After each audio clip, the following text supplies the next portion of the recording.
है तो आज का हमारा टॉपिक है लेबोरेटरी इक्विपमेंट्स। मेनली हम आज लेबोरेटरी इक्विपमेंट्स के बारे में बात करेंगे, जो भी हम बेसिकली लैब में काम करते वक्त यूज़ करते हैं। सबसे पहले है what is a laboratory. A laboratory is a room और a place equipped for the performance of test experimentations and investigation processes। Mainly laboratory है क्या कि जिसमें हम टेस्ट परफॉर्म करते हैं, ठीक है ना, एक्सपेरिमेंट करते हैं डिफरेंट डिफरेंट काइंड्स के, और इन्वेस्टिगेशन करते हैं कि उसमें कौन सा के जो डिजीज करने वाली जो भी पैथोजन है वो कौन सा है, बैक्टीरिया है या कोई नीमाटोड्स है या कोई वायरस है। तो ये सब काम हम लेबोरेटरी में ही करते हैं, ठीक है ना। एक ऐसी जगह है लेबोरेटरी। उसके बाद नेक्स्ट आ जाता है plant pathology laboratory. Plant pathology laboratory में बेसिकली हम पैथोजन से ही डील करते हैं कि पैथोजन को कैसे जैसे हम कहीं से आइसोलेशन करेंगे, उसको कहीं से लेंगे किसी भी डिजीज पार्ट से, उसको क्या करेंगे, उसको अलग करके हम ग्रो करने की कोशिश करते हैं, ठीक है ना। मेनली हम प्लांट पैथोलॉजी लेबोरेटरी में यही डील करते हैं। The plant pathology laboratory is equipped to receive and maintain plant materials. Mainly इसमें क्या कहता है, प्लांट मटेरियल जो भी होता है, जो डिजीज प्लांट मटेरियल होगा उसको रिसीव किया जाता है और उसको मेंटेन करके रखा जाता है। जो भी डिजीज प्लांट मटेरियल होगा ना, जैसे लीफ हो गया, उसका स्टेम हो गई, कुछ भी रूट्स हो गए, उसको क्या करेंगे, हम मेंटेन करके रखते हैं। मतलब ऐसी खास कंडीशन दे के रखते हैं ताकि वो खराब ना हो। Maintain plant materials in isolation for the identification and diagnosis. तो फिर उसका हम क्या करेंगे, जो भी हमने प्लांट मटेरियल लिया है उसकी आइडेंटिफिकेशन करते हैं हम कि ये कौन सा प्लांट मटेरियल है, ठीक है ना। उस पर उसके ऊपर डिजीज कैसी है, कैसी मॉर्फोलॉजिकल फीचर्स हैं उसके ऊपर, उनकी आइडेंटिफिकेशन करते हैं, डायग्नोसिस करते हैं। ऑफ वेजिटेबल्स एंड फ्रूट्स जो हमने लिए हैं, कोई भी जो सैंपल लिया है, जैसे वेजिटेबल लिया है या फ्रूट्स लिया है।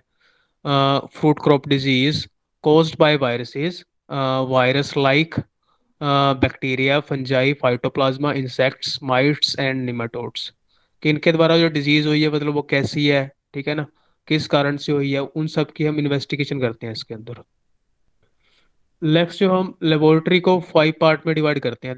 Laboratory is divided into 5 operational units. जैसे क्वारंटाइन हो गया, क्वारंटाइन में जैसे हम कोई भी मतलब मटेरियल लेके आए हैं, कोई भी हम स्पेसिमेन लेके आए हैं बाहर से जो डिजीज्ड है, उसको हम अलग अलग रखते हैं ताकि और दूसरी साइड उसकी कंटेमिनेशन ना हो। तो एक सेक्शन हम बनाते हैं क्वारंटाइन। दूसरा होगा वायरोलॉजी, जिसमें हम मेनली क्या करते हैं, सिर्फ वायरस की स्टडी करते हैं। तीसरा होगा माइकोलॉजी। माइकोलॉजी हम किसकी स्टडी करते हैं, मेनली फंजाई की स्टडी करते हैं। जो भी फंजाई से रिलेटेड डिजीज होंगी, उन उन प्लांट मटेरियल्स की यहाँ पे स्टडी की जाएगी जो भी फंजाई से डिजीज्ड होंगे। नेक्स्ट आ गया निमाटोडोलॉजी। इसमें हम निमाटोड की स्टडी करते हैं। बैक्टीरियोलॉजी, इसमें बैक्टीरिया की स्टडी करते हैं। तो इन 4 5 सेक्शन में मेनली डिवाइड कर लेते हैं हम लैब को। जैसे एक लैब होती है उनको 4 5 सेक्शन में डिवाइड कर लेते हैं कि एक साइड क्वारंटाइन होगा, ठीक है ना, जिस साइड मतलब कोई भी डिजीज प्लांट लेके आए हम सबसे पहले उसको अलग अलग करके रखेंगे, सभी को मिक्स नहीं रखेंगे। और उसके बाद वायरोलॉजी अलग लेबोरेटरी होगी, वायरोलॉजी की उसको सेक्शन में बांट लिया, एक तरह पार्टीशन कर दी। तो ये 4 5 पार्टीशन होती है मेनली। नेक्स्ट आ जाते हैं अब हमारे lab equipments. Lab equipments refers to the various tools used by scientist working in laboratory. Lab equipments ही हमारा जो आज का मेन टॉपिक है, लैब इक्विपमेंट्स ही है। इसके बारे में हम नॉलेज लेंगे, ठीक है ना, कौन कौन से लैब इक्विपमेंट्स हम यूज करते हैं लैब में। और थोड़ा बहुत उनके बारे में जानेंगे कि उसमें वो किस प्रिंसिपल पे वर्क करते हैं। सबसे पहले हो गया microscopy. What is microscopy. Microscopy में मेनली क्या करते हैं हम, माइक्रो का मतलब क्या होता है, स्मॉल। स्कोप का मतलब होता है टू व्यू। इसमें जो भी स्मॉल माइक्रो ऑर्गेनिजम्स होते हैं, ठीक है ना, कोई भी स्मॉल पीस हो गया, उसको मैग्नीफाई करके देखने के लिए हम माइक्रोस्कोपी का यूज करते हैं। Is an optical instruments consisting of A combination of lenses. Mainly इसमें क्या होते हैं, लेंसेज होते हैं, बहुत सारे डिफरेंट रेजोल्यूशन पावर के lenses, which magnifies which magnifies the image of the objects seen through it।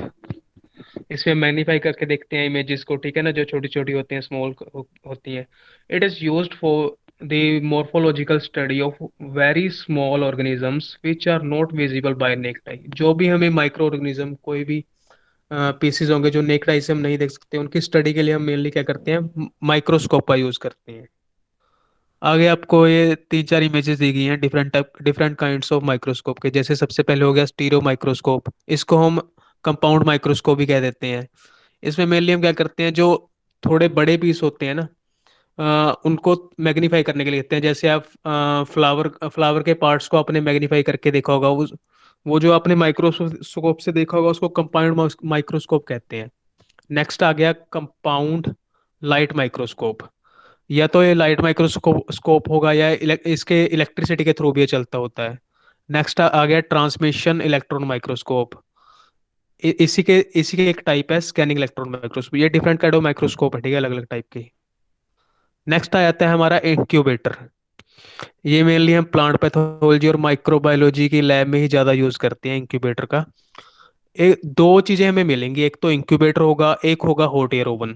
वो दोनों एक ही तरह के दिखते हैं, बस उसमें डिफरेंस क्या होता है, जो भी इंक्यूबेटर होता है उसमें एक शीशा लगा होता है, जैसे मिरर लगा होता है, ताकि हम अंदर जो चीज़ें हैं, जो भी मटेरियल हम अंदर उसको ग्रो कर रहे हैं किसी भी माइक्रो, ताकि हम उसको देख सकें।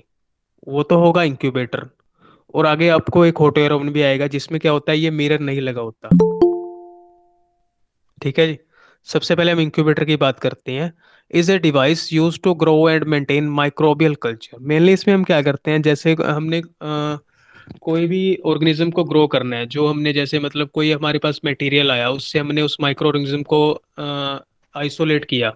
उसके बाद हमने उसको कल्चर मीडिया पे ग्रो करना है मेनली। तो कल्चर मीडिया पे हमें ग्रो करने के लिए इंक्यूबेटर की जरूरत पड़ती है। इंक्यूबेटर का काम मेनली क्या होता है, ये ऐसी कंडीशन प्रोवाइड करता है माइक्रो ऑर्गेनिज्म को जो कि उसके लिए सुटेबल होती है। जैसे टेम्परेचर हो गया, ठीक है ना, या आपको नीचे दिख रहा है एक बीओडी, ये बायोलॉजिकल ऑक्सीजन डिमांड। जैसे कुछ ऑर्गेनिज्म होते हैं उनको ऑक्सीजन चाहिए होती है ग्रो करने के लिए, तो वो ये प्रोवाइड करेगा। उसके अलावा एक्यूरेट टेम्परेचर प्रोवाइड करेगा, उसके लिए सुटेबल टेम्परेचर प्रोवाइड करता है। जो ऊपर देख रहे हो आप, ये सिंपल इंक्यूबेटर है, नीचे है BOD incubator, biological oxygen demand को जो पूरा करता है। ये दो टाइप के इंक्यूबेटर आपके सामने है। The incubator maintain optimal temperature, humidity and other conditions such as carbon dioxide and oxygen contents of the atmosphere inside. ये अंदर ऐसा कंडीशन प्रोवाइड करता है ताकि माइक्रो ऑर्गेनिज्म अच्छे से ग्रो हो सके। नेक्स्ट हमारे पास आ जाता है ऑटोक्लेव। ऑटोक्लेव मेनली, ये आपने देखा होगा, जैसे आप शादी वगैरह में भी देखते हो, कॉफी बनाने वाली मशीन होती है, वो भी ऐसी होती है कई बार। ऐसे क्या होता है, एक ऑटोक्लेव होता है, ये इलेक्ट्रिसिटी से मेनली चलता है। इसमें क्या होता है, एक रोड लगी होती है अंदर वाली तरफ। जैसे आप ये देख रहे हो अगला डायग्राम में, इसमें नीचे की तरफ क्या होती है, एक रोड लगी होती है, और इसमें हम क्या करते हैं, वाटर फिल कर देते हैं इसको हाफ से थोड़ा ऊपर तक। उसके बाद इसके अंदर एक मतलब कंटेनर रखते हैं। उस कंटेनर में क्या करते हैं, जो भी हमने सैंपल को स्टरलाइज करना है उसको इसके अंदर रख देते हैं। स्टरलाइज हमें क्यों करना होता है, जैसे हमने कोई भी कल्चर मीडिया बनाया है, कल्चर मीडिया मेनली होता क्या है, किसी भी कल्चर मीडिया में न्यूट्रिशन होती है एक टाइप की, उसका हम यूज करते हैं जो भी हमने माइक्रोनिज्म को ग्रो करना है उसके लिए हम करते हैं। जैसे मतलब हमने कल्चर मीडिया बनाया, उसके ऊपर माइक्रो ऑर्गेनिज्म को इनोकुलेट कर देते हैं, तो उसके कारण क्या होता है, जो माइक्रो ऑर्गेनिज्म है वो ग्रो कर लेता है, मल्टीप्लाई कर लेता है अपने आप को। तो इसलिए हम कल्चर मीडिया यूज करते हैं। पर कल्चर मीडिया में क्या होगा, जब हम कल्चर मीडिया तैयार करते हैं तो उसमें बहुत सारी इंप्योरिटीज होंगी, उसमें बहुत सारे बैक्टीरिया वगैरह भी होते हैं। तो उसको भी तो पहले मतलब स्टरलाइज करना होता है। तो उसके लिए हम क्या करते हैं, मेनली ऑटोक्लेव का यूज करते हैं।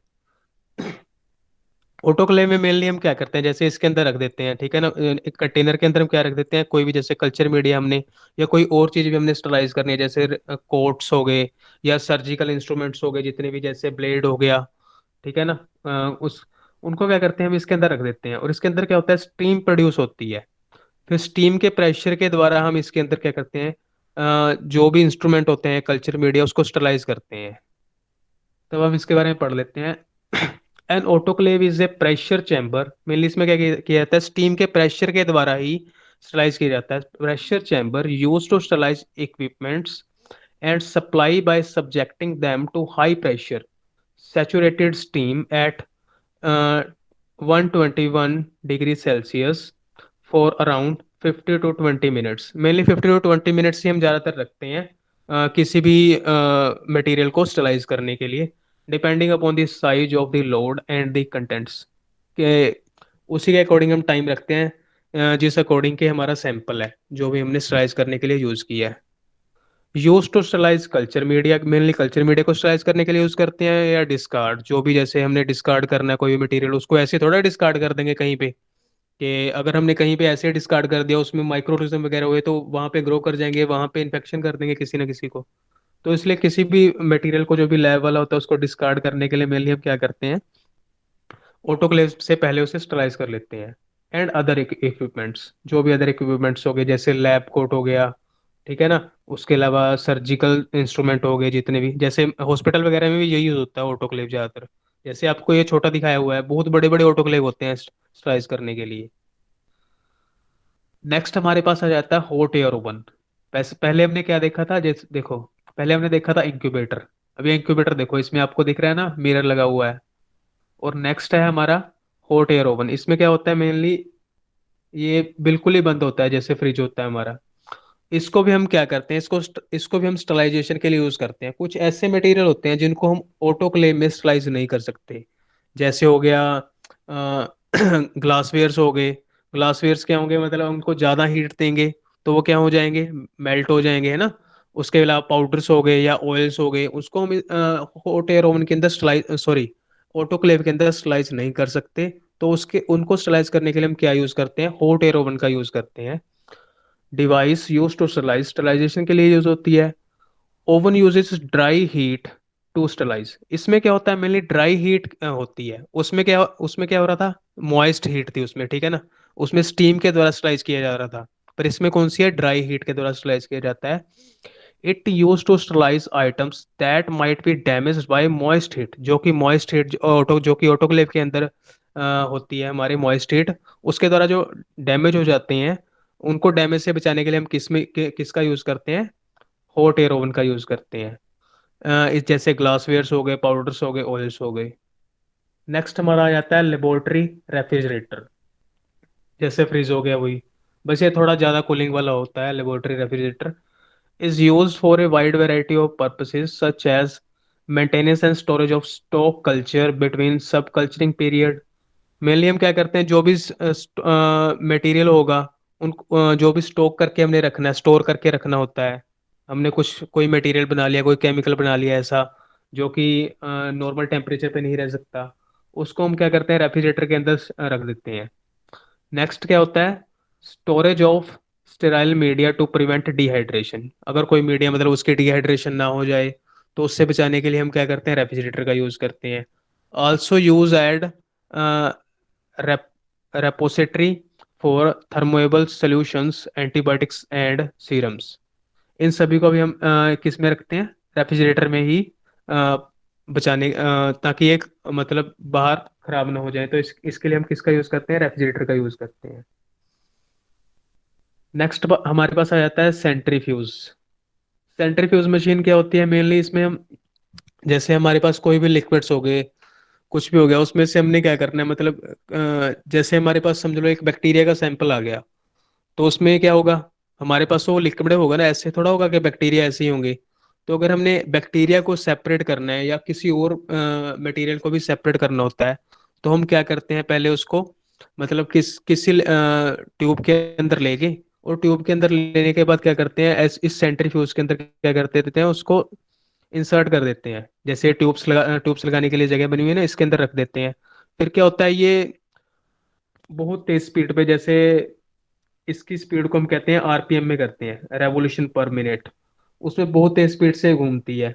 तो उसके कारण क्या होता है, जो भी जैसे भारी मटेरियल होता है, जैसे बैक्टीरिया हो गया, कोई और मटेरियल हो गया, वो नीचे डिपॉजिट हो जाते हैं, और जो ऊपर ऊपर रह जाता है वो क्या रह जाता है, मेनली लिक्विड रह जाता है। तो हम क्या करते हैं, फिर लिक्विड को अलग सेपरेट कर लेते हैं, जो नीचे बचा हुआ मटेरियल है उसको अलग सेपरेट कर लेते हैं। तो इस तरह हम दो चीज़ों को सेपरेट करने के लिए किसका यूज़ करते हैं, सेंट्रीफ्यूज मशीन का यूज़ करते हैं। is an apparatus that rotate at high speed and separate substances of different densities। Different density के सब्सटेंसेस को क्या करता है, ये सेपरेट करने का काम करता है। जैसे क्या होगा, हमने दो तीन डेंसिटी के क्या एक ही मिक्सचर ले लिया, दो तीन उसकी मतलब अलग अलग है, कोई उसमें हल्का है, कोई भारी है, कोई उससे भी ज्यादा भारी है। तो वो क्या करेंगे, जब हम उसकी सेंट्रीफ्यूज करते हैं तो वो एक लेयर बना लेते हैं। जैसे नीचे क्या होगा, सबसे भारी हो गया, उसके बाद उससे वो हल्का हो जाएगा, उसके बाद उसके ऊपर हल्का, ऐसे लेयर बन जाती है। तो हम सभी को अलग अलग डिफरेंट आइसोलेट कर सकते हैं इसके द्वारा, सेंट्रीफ्यूज के द्वारा। नेक्स्ट हमारे पास आ जाता है बैलेंस। बैलेंस का यूज का आपको पता ही है कि किसके लिए करते हैं हम। जैसे वो बैलेंस वो नहीं होता जो सब्जी वाले के पास होता है, वो उसका यूज नहीं हम कभी करेंगे, क्योंकि हमें क्या होता है मेनली माइक्रोग्राम में या मिलीग्राम में ही केमिकल्स चाहिए होते हैं लैब में। तो उसके लिए हम क्या करते हैं, मेनली बैलेंस का यूज करते हैं। ये बहुत ही छोटे अमाउंट्स को भी बहुत अच्छी तरह मेजर करके हमें दे देता है। नेक्स्ट आ जाता है hot plate and stir plate. इसका यूज हम मेनली क्या करते हैं, जैसे हमने कोई सोल्यूशन बनाया, उसको हमने हीट करना है, और उसके अंदर जो भी कंस्टिट्यूएंट्स हैं उसको हमने मिक्स भी करना है। तो हम क्या करते हैं, जैसे एक हॉट हॉट प्लेट इंस्ट्रूमेंट आपको दिखाया हुआ है।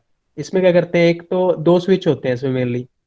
एक तो होता है हॉट प्लेट के लिए कि सिर्फ जो हीट करेगा, जो भी मटेरियल है उसको हीट करेगा। नेक्स्ट होता है एक स्टीरर के लिए कि उसको मिक्स करने का काम भी करेगा जो मटेरियल होता है। ये जो ऊपर वाली प्लेट है ये क्या होती है, घूमती रहती है फिर। एक तो हीट भी कर रही है, इसको साथ में घूमती भी रहती है। इसको हम दोनों को इकट्ठे भी यूज कर सकते हैं, दोनों प्रोसेसेस को, कि हीट भी कर सकते हैं और स्टीयर स्टीयर भी कर सकते हैं, और दोनों को एक अलग अलग भी कर सकते हैं। तो मेनली इस पर्पस के लिए ये यूज होता है, use to heat and stir substances. Next आ जाता है वाटर बाथ। वाटर बाथ का मेनली हम यूज करते हैं, जैसे हमने इंक्यूबेटर का यूज किया। इंक्यूबेटर तो हम ग्रोथ के लिए यूज कर रहे थे कि कोई माइक्रोरिज्म को ग्रो करना होता है कल्चर मीडिया में, तो उसके लिए यूज करते हैं।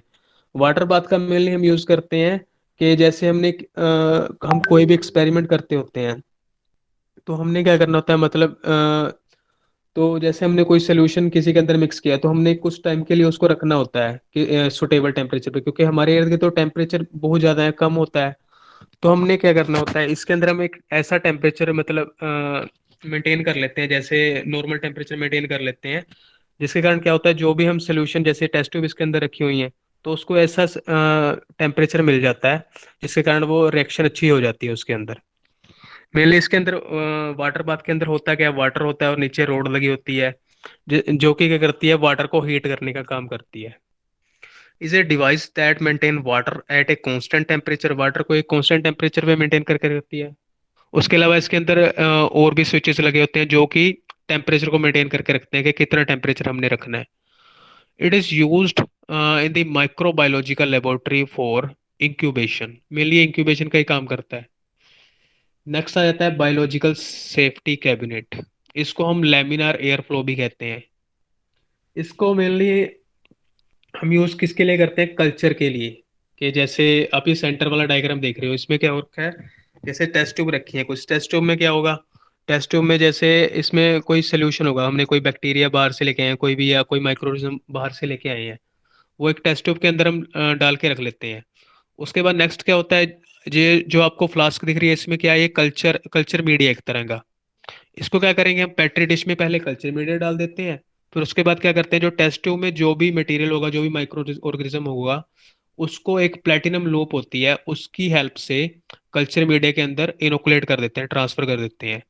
ये मेनली जो चैम्बर बनाए हुए हैं, इसलिए है ताकि कोई भी और माइक्रो ऑर्गेनिज्म इसके अंदर ना आ सके। कोई अगर कोई और माइक्रो ऑर्गेनिज्म इसके अंदर आ गया तो वो भी ग्रो कर जाएगा कल्चर मीडिया में। कल्चर मीडिया मेनली है क्या, मैंने आपको पहले ही बताया कि माइक्रो ऑर्गेनिज्म को ग्रोथ करने में हेल्प करता है।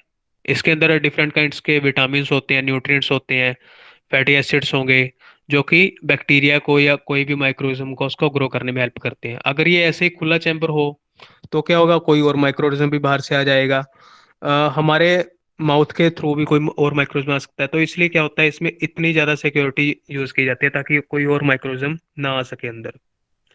Is an enclosed ventilated. इसमें क्या होता है मेनली, जैसे ये तो बिल्कुल बंद है, तो जैसे फर्स्ट वाला देख लो, इसके बिल्कुल बैक साइड में क्या होगा, फिल्टर्स लगे होते हैं, जिसको मेनली हम हेप्पा फिल्टर के नाम से सुनते हैं। अपने हेप्पा फिल्टर वो भी सुना होगा, कोरोना टाइम के टाइम वो मास्क चले थे दूसरे बड़े बड़े, जिसमें क्या होता है, हेप्पा फिल्टर्स लगे होते थे। इसमें भी क्या होता है, ऐसे ही हेप्पा फिल्टर्स होते हैं जो कि बहुत ही बारीक होते हैं, वो माइक्रो ऑर्गेनिज्म को भी अंदर नहीं आने देते। तो वो मेनली इसके अंदर वेंटिलेशन का काम करते हैं। Is an enclosed ventilation ventilated laboratory workshop for safely working with materials contaminated with pathogens। उन मटेरियल्स को यहाँ पे वर्किंग यूज किया जाता है जो कि बहुत ज़्यादा कंटेमिनेटेड होते हैं, उनकी ग्रोथ के लिए मेनली ये यूज किया जाता है। नेक्स्ट हमारे पास आ जाता है बंसीन बर्नर। बर्नर मेनली क्या होता है, ये एक टाइप का बर्नर होता है, ठीक है ना, जिसको गैस के थ्रू ही चलता है ये मेनली। और इसकी जो बिल्कुल ऊपर वाली फ्लेम होती है वो रेड कलर की होती है, उसी का हम मेनली यूज करते हैं ज़्यादातर। उसके अलावा हीट करने के लिए भी यूज कर लेते हैं, कोई भी सब्सटेंस हो जिसको हमने हीट करना हो। is a common piece of laboratory equipments that produce a single open glass flame which is used for heating and sterilization। ये मेनली हीटिंग के लिए भी यूज होता है अगर किसी मटेरियल को हमने हीट करना है, और सेकंड स्टरलाइजेशन के लिए भी यूज होता है। स्टरलाइजेशन के कैसे आपको आगे जाके समझ आ जाएगा कि स्टरलाइजेशन कैसे यूज करते हैं हम इसका। नेक्स्ट आ गया inoculating loop and needles. Inoculating loop ये मेनली क्या होती है, प्लेटिनम जैसे आपको दिख रहा है ना, फर्स्ट वाली लूप देखो, ये दोनों ही है। इनमें क्या होगा, ये जैसे एक पेन की तरह लगा लो, इसके ऊपर क्या होगा, एक वायर है इसके साथ अटैच की हुई, और यहाँ पे एक तरह लूप की तरह है बिल्कुल इसके किनारे पर, ये लूप की तरह मुड़ी हुई है। मेनली ये वायर किसकी बनी होती है, प्लेटिनम या नाइक्रोम की बनी होती है। इसका बेसिकली हम यूज क्या करते हैं, कि पैथोजन को हम एक जगह से कल्चर मीडिया में ट्रांसफर करने के लिए यूज करते हैं। मतलब कि एक जगह से पैथोजन को दूसरी जगह ट्रांसफर करने के लिए हम प्लेटिनम लूप का यूज करते हैं। Inoculating loop are use to transfer microorganism to growth media और फॉर स्टेनिंग स्लाइड्स। या तो हम मतलब ग्रोथ मीडिया के अंदर, कल्चर मीडिया के अंदर इस ट्रांसफर माइक्रोऑर्गेनिज्म को करने के लिए इसका यूज करते हैं, या फिर अगर हमने स्टेनिंग स्लाइड्स के अंदर माइक्रोऑर्गेनिज्म को इनोकुलेट करना हो तो उसके लिए हम इसका यूज करते हैं। दी वायर्स फॉर्म से स्मॉल लूप, जो वायर्स होती हैं वो बहुत बिल्कुल ही बारीक होती हैं, जिसका डायमीटर कितना होता है 5 mm। जो इसकी लूप है मेल, जो इसकी ये वायर है वो किसकी बनी होती है, प्लेटिनम की या नाइक्रोम की। अब ये देखो यहाँ पे आपको दिखाया गया कि कैसे एक जगह से पैथोजन को दूसरी जगह ट्रांसफर करता है। जैसे अब यहाँ पे क्या हो गया, बर्नर। यहाँ पे आपको दो तीन इंस्ट्रूमेंट के यूज समझ में आएंगे कैसे कैसे करते हैं। यहाँ पे हो गया आपका बंसिन बर्नर। इसमें क्या करते हैं, आपने प्लेटिनम लूप ली एक, इसकी जो बिल्कुल बंसिन बर्नर में जो फ्लेम निकल रही है ऊपर, सबसे ऊपर फ्लेम होती है, उसको कहते हैं हम रेड फ्लेम होती है वो। तो सबसे पहले हम क्या करते हैं, जो प्लेटिनम ये आपने लूप ली है इसको क्या करते हैं, गर्म करते हैं। गर्म हीट क्यों करते हैं, क्योंकि इसको स्टरलाइज किया जा सके, क्योंकि जो भी इसके ऊपर माइक्रोरिज्म होंगे और होंगे वो ट्रांसफर ना हो जाए कहीं कल्चर मीडिया में। सबसे पहले इसको हमने स्टरलाइज किया फ्लेम के साथ। फिर उसके बाद हम क्या करते हैं, ये नेक्स्ट जो बी डायग्राम है इसके अंदर क्या है कि ये टेस्टों में क्या है, कोई भी माइक्रोरिज्म होगा जिसको हमने क्या करना है, कल्चर मीडिया पे ग्रो करवाना है। हम क्या करेंगे, इसमें से क्या करेंगे, इस जो भी ये टेस्ट होगी इसको पहले खोलेंगे। उसके बाद क्या करते हैं, जो इसका बिल्कुल ऊपर वाला सिरा होता है इसको फ्लेम के साथ क्या करते हैं, स्टरलाइज करते हैं, ताकि जो भी यहाँ पे और कोई बैक्टीरिया है वो सभी डेड हो जाए, ताकि ये बैक्टीरिया कहीं कल्चर में ना चले जाएं। फिर उसके बाद नेक्स्ट हम क्या करते हैं, इसके अंदर जो लूप है उसको इंसर्ट करते हैं। तो लूप को इंसर्ट करने के कारण क्या होगा, यहाँ पे जो माइक्रोरिज्म होंगे वो इसके साथ अटैच हो जाएंगे। फिर क्या करते हैं हम, ये नीचे एक पेट्री डिश दी हुई है जिसके अंदर क्या है, कल्चर मीडिया है। तो इसमें हम क्या करते हैं, इसको जो भी माइक्रोरिज्म हमने टेस्ट ट्यूब से लिए हैं उसको इसके अंदर इंसर्ट कर देते हैं। फिर ये जो पेट्री डिश होती है जिसके अंदर कल्चर मीडिया है, हमने इसके अंदर बैक्टीरिया को इंट्रोड्यूस कर दिया है। फिर हम इसको क्या करते हैं, इंक्यूबेटर में रख देते हैं ग्रो होने के लिए। फिर इंक्यूबेटर में क्या होता है, ये इनकी ग्रोथ होती है, जैसे भी किसी बैक्टीरिया कोई भी माइक्रोऑर्गेनिज्म होगा उसका अलग अलग ग्रोथ पीरियड होते हैं ना, कि कोई 24 घंटे में डिवाइड करेगा, कोई उससे भी पहले कर लेगा। तो उसी अकॉर्डिंग हम क्या करते हैं, इंक्यूबेटर में टाइमिंग सेट कर देते हैं, टेम्परेचर सेट कर देते हैं, इन्वायरमेंट सेट कर देते हैं उसका। तो वहां पे क्या होता है, जो भी माइक्रोऑर्गेनिज्म होगा कल्चर प्लेट के अंदर वो ग्रो हो जाता है। जैसे आपको ये दिख रहा है नेक्स्ट डायग्राम में, इसमें क्या हो रखा है कि हमने क्या किया है, लूप के थ्रू ना जो भी हमने टेस्ट ट्यूब से माइक्रोरिज्म सैंपल लिया था उसको हम ऐसे लाइन के थ्रू क्या कर देते हैं, इसके अंदर इनोकुलेट कर देते हैं। तो फिर क्या होता है, यहीं पे जो ये हमने लाइंस लगाई हैं, अगर इस टेस्ट ट्यूब में माइक्रोरिज्म हुआ तो यहीं पे क्या होता है, वो जो भी माइक्रोरिज्म होता है उसकी ग्रोथ यहाँ पे हमें शो होने लग जाती है ग्रोथ के बाद। नेक्स्ट आ जाता है एक निडल। एक तो हमने पढ़ा लूप, सेकंड आ गया एक निडल। निडल क्या होता है? Needle are straight wires. Mainly loop क्या थी? वो लूप होती है सिरे से। इसमें क्या होगा, एक जैसे सिरिंज की तरह बिल्कुल क्या होगी, तीखी होंगी। No loop use to pick up bacteria from closely packed colonies. अब जैसे क्या हो गया, एक तो हमने इंसर्ट किया था टेस्ट ट्यूब से कल्चर मीडिया के अंदर बैक्टीरिया को। इसमें हमने क्या करना होता है, जो निडल है उसके साथ क्या करना होता है, जैसे कोई, ये आपको पेट्री डिश दिख रही है कि इसमें क्या हो रखा है, डिफरेंट काइंड्स के फंगस ग्रो हुई हुई है कल्चर मीडिया के ऊपर। ये क्या है, हम निडल का यूज क्यों करते हैं? जैसे एक ही पेट्री डिश के अंदर बहुत डिफरेंट काइंड्स की माइक्रोनिज्म ग्रो हो जाते हैं। तो हमने क्या करना है, सिर्फ प्रिसाइजली एक ही माइक्रोनिज्म को, एक ही टाइप के माइक्रोनिज्म को हमने लेना है। तो क्या करते हैं, हम नीडल को वहां पे उसके साथ वहां से नीडल के थ्रू उसको वहां से ले लेते हैं और उसको दूसरी जगह ट्रांसफर कर देते हैं, ताकि हम सिर्फ एक ही टाइप के माइक्रोनिज्म को ग्रो कर सके, क्योंकि इसमें तो बहुत सारे माइक्रोनिज्म ग्रो हो चुके हैं एक ही में। तो एक को लेने के लिए हम क्या करते हैं, निडल का यूज करते हैं mainly. Needles commonly use to inoculate semi soft media. Needles को हम किसके लिए किस में से इनोकुलेट करने के लिए यूज करते हैं? सेमी सॉफ्ट मीडियम से। नेक्स्ट आ गया एनारोबिक जार। अब कुछ बैक्टीरिया ऐसे होते हैं जो कि मतलब ऑक्सीजन की प्रेजेंस में ग्रो नहीं हो सकते। तो उसके लिए हम क्या करते हैं, मेनली एक इंस्ट्रूमेंट का यूज करते हैं जिसको कहते हैं एनारोबिक जार। मेनली वो बैक्टीरिया जो कार्बन डाइऑक्साइड में ग्रो हो सकते हैं, उसके लिए हम क्या करते हैं, एनारोबिक जार का यूज करते हैं।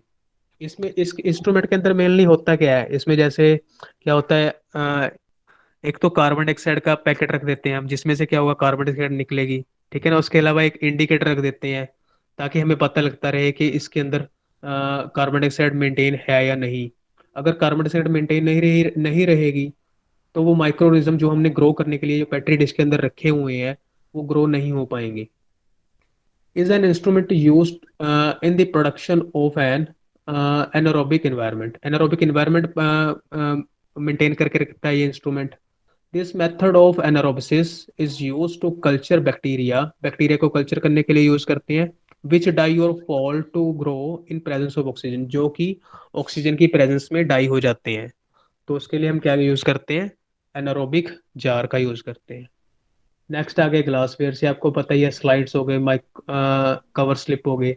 स्लाइड्स का मिलने का काम होता है, जैसे किसी भी हम सैंपल को माइक्रोस्कोप के अंडर हमने देखना होता है, तो उसको हम स्लाइड के ऊपर रखते हैं। और जब हमने उस सैंपल को कवर करना होता है, तो उसके लिए हम क्या करते हैं, कवर स्लिप का यूज करते हैं मेनली। ये आपको दिख रही है ना, बारीक बारीक, बिल्कुल। ये क्या होती है, कवर स्लिप। नेक्स्ट आ गया पेट्री डिश। पेट्री डिश का हम यूज मेनली क्या करते हैं, इसका हम यूज करते हैं मेनली जो भी कल्चर मीडिया होगा, उसको इसके अंदर इंसर्ट करते हैं। फिर यहाँ पे क्या कर देते हैं, कहीं से भी बैक्टीरिया को इनोकुलेट करके इसके अंदर ले लेते हैं। तो उसके कारण क्या होता है, इसके अंदर बैक्टीरिया या माइक्रोनिज्म की ग्रोथ हो जाती है। तो इसके लिए हम पेट्री डिश का यूज करते हैं। नेक्स्ट आपको दिख रही है माइक्रोपिपेट्स। माइक्रोपिपेट्स मेनली हम इसका यूज किसके लिए करते हैं, कि हमने अगर कोई भी केमिकल लेना है, उसको मतलब बहुत ही कम कंसंट्रेशन में हमने लेना है, तो उसके लिए हम क्या करते हैं, माइक्रोपिपेट का यूज करते हैं। माइक्रोपिपेट जैसे सबसे पहले होगी 100 से 1000 माइक्रो लीटर, 20 से 200 माइक्रोलीटर, 2 से 20 में। अगर हमने बिल्कुल ही कम कंसंट्रेशन में लेना होता है, तो हम मेनली किसका यूज करते हैं, माइक्रोपिपेट का। नेक्स्ट आपको ये हाथ में दिख रही है, ये क्या है, टिप्स, जो कि माइक्रोपिपेट के बिल्कुल आगे लगती है। इसमें मेनली सोल्यूशन है जो इंसर्ट होता है। नेक्स्ट हमारे पास कुछ बीकर आ गए, इनके भी आपको नाम पता होने चाहिए। ठीक है ना, जैसे बीकर हो गया, फ्लास्क हो गया, वॉलोमेट्रिक फ्लास्क हो गया, ग्रिग्नाट सिलेंडर हो गया, ग्रेजुएट सिलेंडर हो गया, सॉरी। ये आपको पता होने चाहिए सब कुछ। नेक्स्ट आपके पास चूहा आ गया एक।